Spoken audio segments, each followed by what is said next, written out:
All right, we got a 2022 Hyundai Tucson here, and I'm trying to change my wiper blades. If you lift your arms, the hood blocks.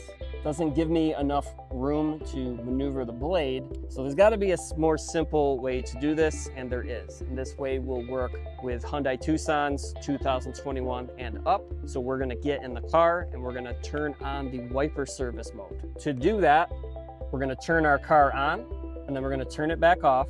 And then within 20 seconds, we're gonna raise the wiper lever on the right side here for 3 seconds. All right, now the blades are lifted up and I can bend them out and access these now. Now to take the blade off, you flip this clip up and then pull the wiper blade down.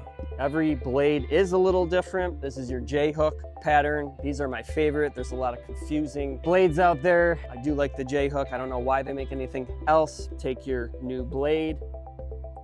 You're gonna line it up, slide it in.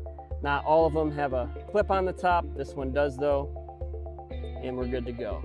And I can even reach this blade. It's a little bit more of a reach for the passenger side, but once again, just slide that out of that J-hook. It's also very important that you get the right blade size because each window is designed differently. For the passenger side, this is a 16-inch blade. Slide that right in.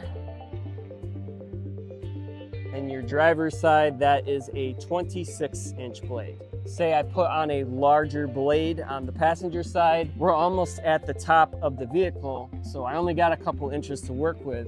So if your blade's too long, you're gonna hit the top of your vehicle, you're gonna hit the side over there, you risk damaging your vehicle's finish. And then to put the blades back down, we're just gonna go ahead, turn the car back on, and then you're gonna run your blades,